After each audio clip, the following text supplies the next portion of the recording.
First tonight, the state of Florida bracing for the impact of Tropical Storm Idalia. Take a live look right now. This is the ocean waters near Gainesville, Florida. Now, Florida Governor Ron DeSantis already declared a state of emergency for 46 counties ahead of the storm. The tropical storm is expected to strengthen to a Category 3 hurricane before making landfall near the Big Bend of Florida on Wednesday morning. Residents already boarding up doors and windows and filling sandbags. Officials warn some of Florida's Gulf Coast will experience storm surge up to 12 feet. Governor DeSantis is urging Floridians to get ready. This could be a Cat 3 plus type deal. I mean, it looks like it's going to continue to strengthen over the very warm waters of the Gulf, but it's the surge in the water that is really the most deadly when it comes to these hurricanes. Now, more than 5,000 National Guard members have been activated tonight in the state to help respond. President Biden also approved an emergency declaration already for Florida. The White House says Biden spoke with DeSantis today and pledged his full support for the state. And in a matter of hours, Ohio Task Force 1 members will be making their way south to Georgia before the storm makes landfall. That announcement being made as Task Force members just returned home from Maui. Gwyneth Falloon spoke with a team joining us now live from the Task Force headquarters in Vandalia. So, Gwen, what are they doing right now? Well, Elise, right now, team members are still prepping and making sure they have all their equipment and assignments ready to go for tomorrow. In just about 6 hours, around 5 in the morning, nearly 50 members as well as 2 live-find canines are going to get on the road and start the over 8-hour drive to Atlanta, Georgia. Now, like we mentioned, Idalia, it's not supposed to make landfall until Wednesday, but the team, they tell me they want to be in the area and ready to go at a moment's notice. Fortunately, with the hurricane, we get some warning thanks to the weather forecast, and so we can pre-position resources, whereas without this, we'd be in Ohio, we'd have 10 hours to get down there. We're going to be pre-positioned where we're just a couple hours out of the impact area. Now, Gwen, I know the return date is up in the air, so what supplies are they going to be bringing with them? Well, Elise, they tell me when they're deployed, they bring enough supplies for at least 14 days. That's 2 weeks. So that could include food food for the team members as well as food for the dogs. Things like tents, sleeping cots, sleeping bags, anything they might need to set up a base camp. This is also an activation for a potential hurricane. So they're bringing along 4 boats. You can see them here behind me. That's in addition to a bus as well as 15 other vehicles. We'll keep you updated, though, on their deployment as it continues. But for now, I'll send things back to you. Gwen, thank you. Tonight, Clark County is grieving as an 11-year-old boy has been laid to rest. The community came out to give a final farewell to Aiden Clark.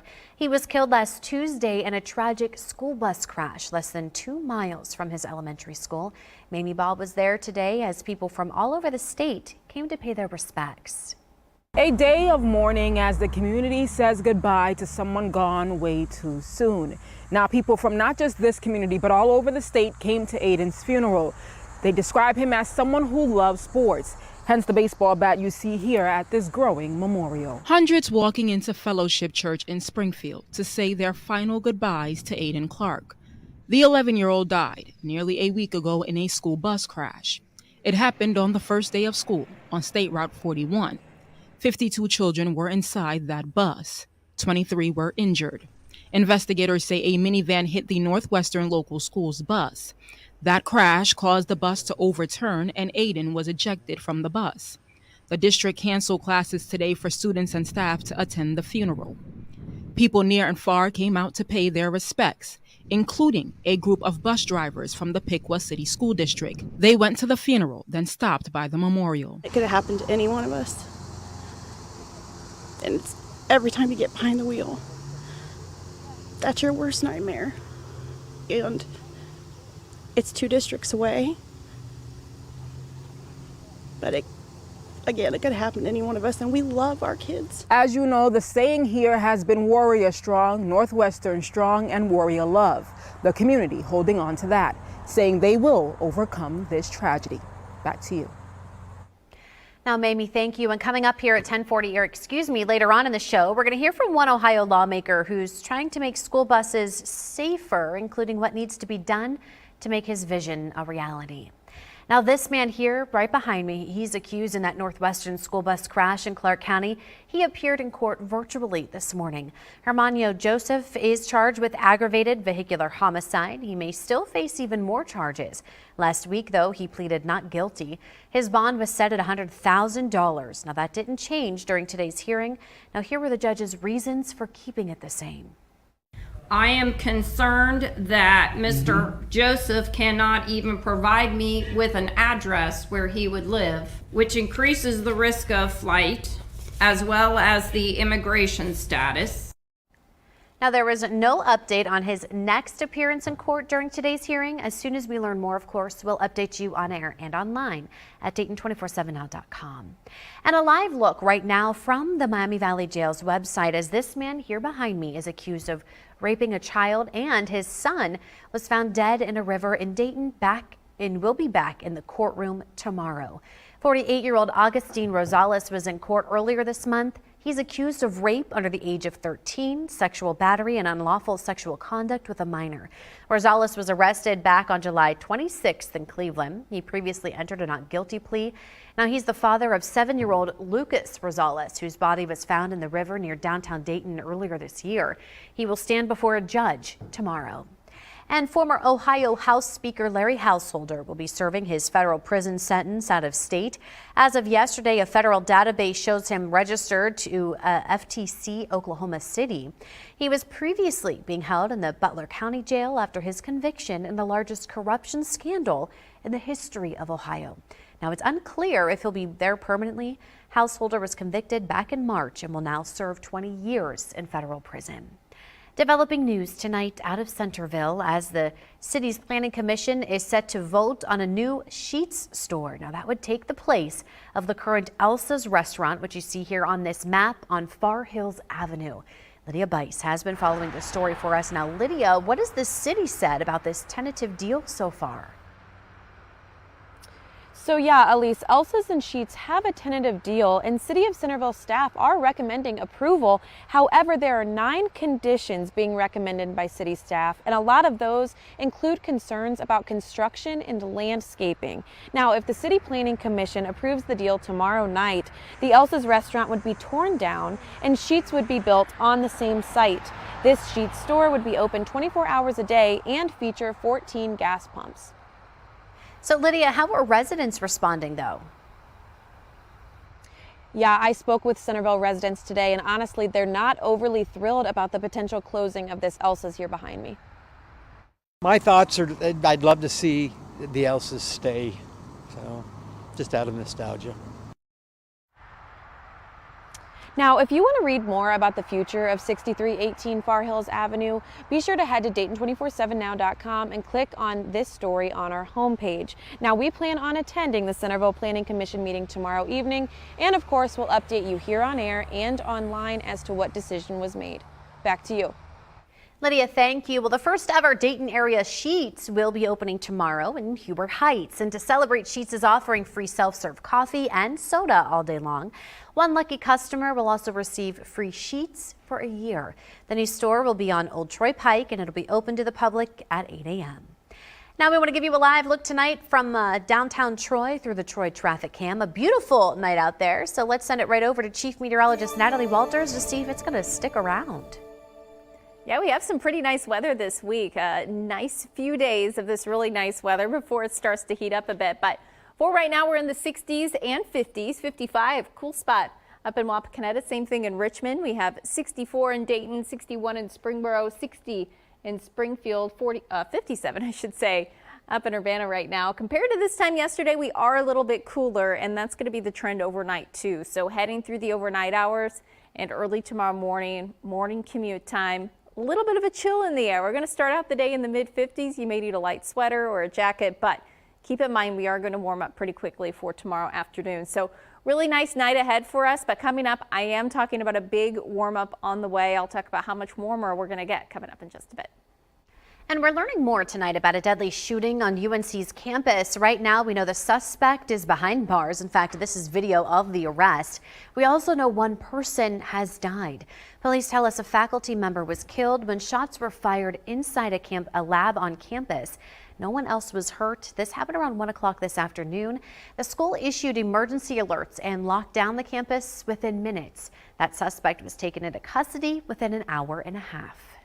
To actually have the suspect in custody, it gives us an opportunity to figure out the why and even the how, and also helps us to uncover a motive and really just why this happened today. Why today? Why at all? Now, that suspect's name is not being released at this time, and it's not clear yet if he knew the victim. The weapon has also not been recovered. UNC will be closed tomorrow and will have counselors on campus. We hope our students will access the resources that we're making available and come together in a really important way for the campus right now. Now, he also goes on to say that he's grateful for the training and the response today, and staff will be going over the protocols to see what can be learned. One person now recovering in the hospital tonight following a shooting in Trotwood. It happened overnight near Miller Avenue and Nathaniel Street. Police say family members took the victim to the hospital before they were able to get to the scene. Now, we do know the victim is expected to be okay. Trotwood police are investigating at this time. And tonight, two 13-year-olds are behind bars and charged with murder after the deadly shooting of another teen at Easton Town Center in Columbus. Now, it's first important to note that we don't normally name minors, but we are naming the one teen due to the severity of the charge. 13-year-old Tayshawn Orr is charged with murder and tampering. Juvenile is alleged to have shot dead a John Doe who was transported to Mount Carmel East and pronounced dead as well at the hospital. The juvenile also allegedly fled the scene and attempted to hide the gun used in these events in a trash can in a restaurant. Due to this very serious offense, the state has some community safety concerns. Orr is being held in the Intervention Center for the Community Safety and will be in court later this week. The second suspect, also 13 years old, faces obstruction charges and is ordered to have GPS monitoring. Now, tonight, the NAACP is in Columbus demanding Blendon Township Police release the body cam footage that shows the moments that led up to a fatal shooting of Takaya Young. She's the pregnant woman that died after being shot in the parking lot of Kroger last week. Stephanie Haynock brings us the latest. NAACP Columbus is demanding that the Blendon Township Police release that body camera footage showing what led up to the fatal shooting of Takaya Young, the pregnant woman shot outside of a Kroger last week. This community is very anxious to receive that, and I think it's only fair to the family and to the community. We need to know what really happened to Miss Young and her unborn child.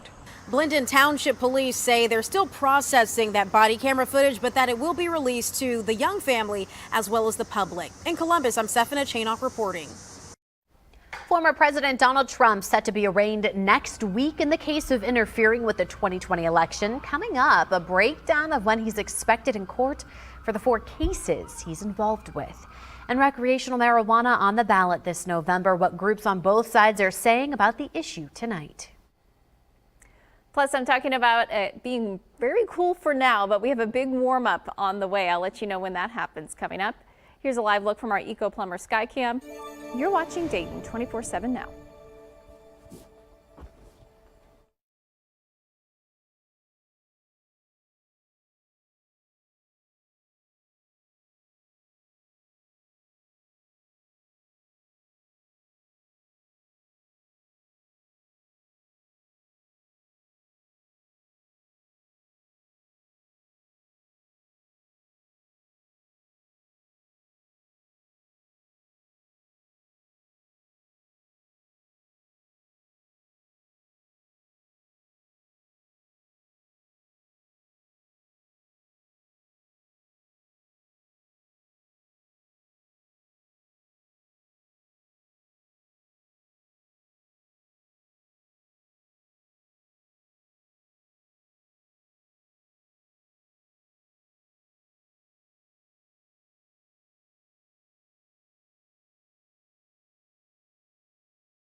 Recreational marijuana will be on the ballot when Ohio voters head to the polls in November. The hot button issue already has groups speaking out on both sides. Tyler Madden has more on what's being said by those for and against the proposal. Voters will decide in November on issue 2. It would allow adults 21 years and older to buy and possess up to 2.5 ounces of cannabis. Tom Herron is the spokesperson for the coalition to regulate marijuana like alcohol. The group submitted hundreds of thousands of signatures to help get the measure on the ballot. Warren County Sheriff Larry Sims opposes issue 2 and is concerned about children finding ways to access the products. We know that regulated markets are the best way to ensure that marijuana stays out of the hands of kids. Because right now in the illicit market, a drug dealer doesn't check for ID. They don't care who's buying their product. They don't test it to make sure that it's not contaminated with harmful substances. The number one thing for law enforcement, in my opinion, going into that is putting the marijuana directly in the household, into families. Herron also points to the added revenue the Buckeye State would gain from the 10% tax that would be imposed on purchases. Sims doesn't believe the legalization would eliminate illegal sales, with the added tax on the product increasing cost and turning people away. I'm Tyler Madden reporting. Well, quiet weather across the Miami Valley.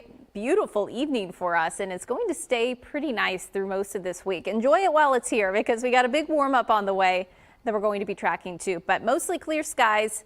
Going to stay quiet overnight. Our next weather maker will be a cold front that will head through by late into the day tomorrow, but we will start to see some clouds building in tomorrow too, so not quite as much sunshine. We hardly had a cloud in the sky today. So for tonight, we're going to drop into the 50s. Now this is saying 40s. Maybe could see some spots to our north in the upper 40s, but I'm thinking we'll stay in the 50s tonight. Lower 80s tomorrow afternoon, so it's going to be a little bit warmer tomorrow. And then by late into the day tomorrow, we will start to see some more cloud cover. Couple of showers pop up across the area too. By Wednesday morning, we'll be in the mid 50s, and Wednesday's looking really nice. Actually, the coolest day of these next 7 days. Lower 70s, I'm thinking more mid 70s for our Wednesday, but I'll talk about how long this is going to last coming up in just a bit. One day before Super Tuesday, March 4th of 2024, former President Donald Trump will go on trial on federal charges alleging he tried to overturn the 2020 election. Now, the decision denies requests from both prosecutors and Trump's legal team. Special counsel Jack Smith's team wanted the trial to start in January of next year. Now, the defense wanted to wait until April of 2026. Trump and his 18 co-defendants in the Georgia election subversion case will be arraigned next Wednesday. Trump's arraignment will be held at 9:30 in the morning that day, followed by his former lawyer, Rudy Giuliani, shortly after. Now, it's unclear whether they will appear in person. The court could allow virtual proceedings, or defendants can waive their right to appear. The former president's legal calendar is filling up fast. In fact, here's a breakdown. October 23rd is the district attorney's proposed start of the Georgia 2020 election subversion case. Trump is pushing for a later date. We already discussed that March 4th date, and later that month, on March 25th, marks the start of the New York criminal trial over Trump's alleged 2016 hush money scheme. The May 20th is the earliest scheduled start for federal criminal trial in the Mar-a-Lago documents case. Now, we can't let hate prevail in America. That's President Joe Biden's message today as the nation marks the 60th anniversary of the March on Washington and MLK's iconic I Have a Dream speech.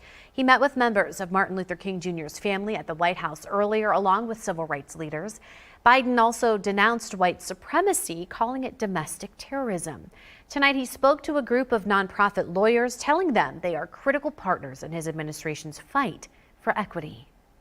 Now is the time for all Americans to speak up when history is being erased, books are being banned. Do you ever think we'd have this conversation here at this time? Diversity is being attacked.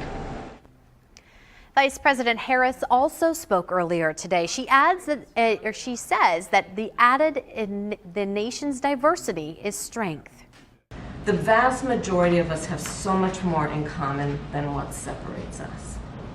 Yet there are those who are intentionally trying to divide us as a nation. President Biden also hailed his administration's work to boost Black families with small businesses, health insurance, and better access to school. While Biden pledged to shore up voting rights and enact changes to police violence, legislation has stalled in Congress. Now, many are taking to social media tonight to mark the 60th anniversary of King's speech. King's daughter, Bernice King, actually said she took to social media not only to remember the speech, but to remember the life of Emmett Till. This is a photo, of course, of Emmett Till. Now, he was just 8 years, he was just a child when he was actually killed and tortured in a brutal act of white supremacist terrorism. And actually, it was 8 years to the day before the March on Washington and her father's "I Have a Dream" speech. And then Congressman Mike Turner actually taking to Twitter as well, writing that Dr. King's message of hope and of peace and equality is one that we must continue to keep in mind as we work to realize the promise of America. And moving on to Senator Sherrod Brown, he also marks the 60 years since Dr. King and hundreds of thousands of Americans marched on Washington. He says today and every day we must continue our shared march towards justice, just like King inspired others. And now we want to give you a live look now from our Eco Plumbers Skycam. A beautiful night out there, a little chilly, I'm sure. Natalie, do you need that jacket or not out there on the Watson's Weather Patio? Well, it's feeling great out here at our Watson's Weather Patio, but we are going to see a warm up on the way by later this week. So we're going to soak up these nice days while we have them. We have some cool nights, so we're tracking lots of nights with the lows dropping into the 50s. That's going to be very comfortable.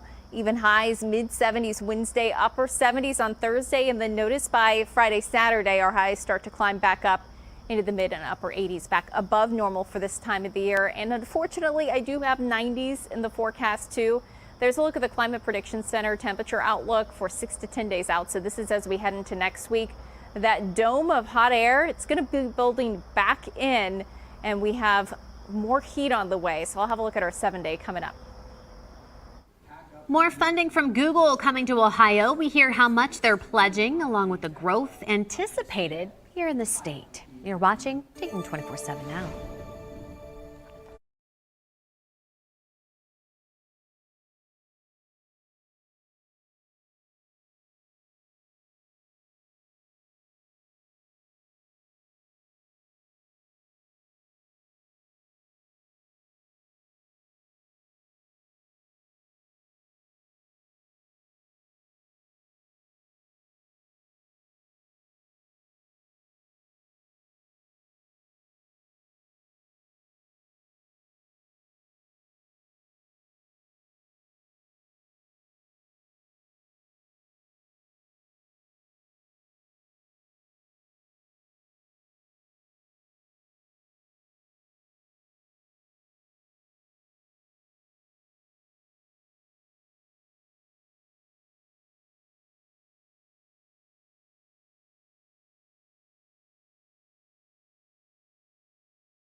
We know tonight Google is committing another $1.7 billion to Ohio. In fact, Lieutenant Governor John Husted made the announcement this afternoon at the company's New Albany data center.